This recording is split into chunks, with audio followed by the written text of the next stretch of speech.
But oh wow, he's jumping back there. That was fantastic. It hit like a big fish, but who knows? They all hit like a big fish. Wes is playing him like a pro. The low rod angle, keeping him from jumping or keeping the jumps to a minimum. You don't want him thrashing on the surface. And that fish is doing some wicked head shaking down there. And I'm just kind of standing back here and filming from behind because I know Wes is going to be going after that net in a second. Oh wow. Oh, that is a fighter right there. That's great. Good deal. I haven't seen him yet, but he's down there. Oh, he wants to come up. Now see, that fish would be thrashing on the surface if it wasn't for that low rod angle. He's trying to come up.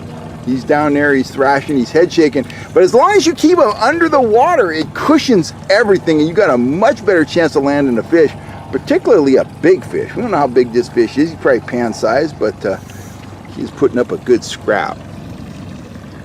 Wow, he's putting up a nice fight. That might be a better fish than I thought. I see the swivel. I don't see the fish. Oh, I saw a glimpse there. Okay. He looks good. Oh yeah, oh yeah. Oh, he's a chunk. He's a chunky rainbow. Oh, that's a nice 2-pounder. Maybe something like that.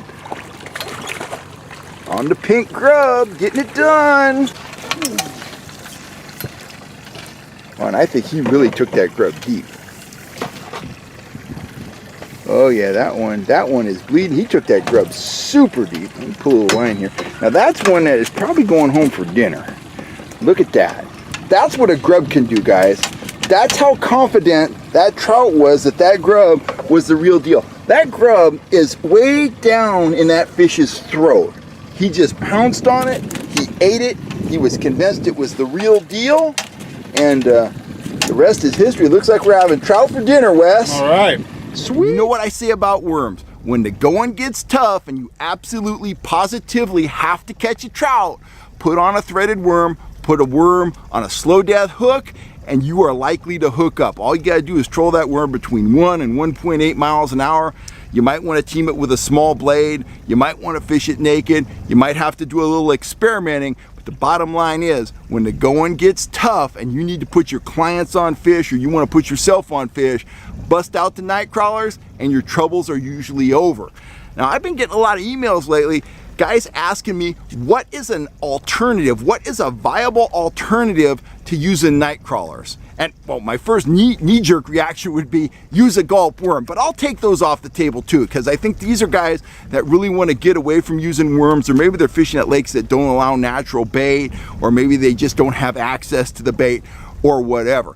I've got 2 really good worm alternatives that you should absolutely have in your tackle box. My number 1 alternative to a worm is a rigged curly tail grub. These are all FHS grubs. We've got the 3-inchers up here. We've got some medium-sized grubs here, and we've got some tiny little grubs down here.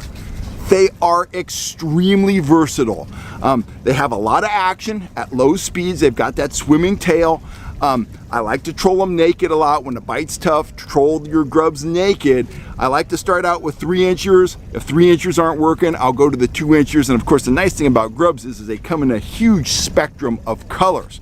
When a trout comes up and grabs a grub, maybe just grabs at the tail or whatever, it feels soft, it feels real. That encourages them to take a bigger bite, get the lure further back in their mouth. That results in a good hookup and you're gonna land a lot of those fish. So my number 1 worm substitute is a curly-tailed grub, usually trolled naked, anywhere from 1 to 1.8 miles an hour. If the grubs aren't working, if that curly tail is too much, and sometimes it's too much, sometimes when the trout are lethargic or they're in transition, they just don't want that action, but they're still willing to hit the right offering. They're willing to hit a threaded worm.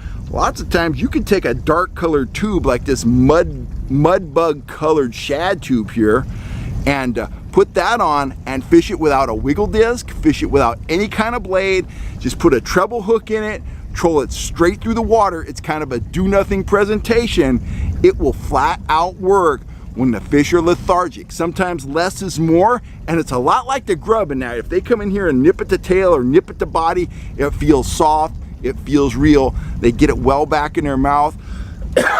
fish on, you're gonna land most of those fish because you're getting them in the hard part of the mouth. It's a total win. So my number one choice during a tough bite is a threaded worm or a threaded gulp crawler. If you don't want to use worms or you can't use worms, bust out those curly tail grubs and bust out your tubes and fish them naked. You've probably never seen anybody fish a naked tube before. I'm here to tell you, they flat out work. It's just like when a bass guy reaches for a 4-inch straight tail magic worm. There's not a lot of action there, but that doesn't matter. Sometimes that's exactly what you want. You want limited action for maximum results. And remember, when you're busting out this kind of stuff, you're fishing for, trout that are kind of in a funk. So you got to play around with the more subtle presentations, and there are few things as subtle as a tube rigged with, no blades, no flashers, no nothing.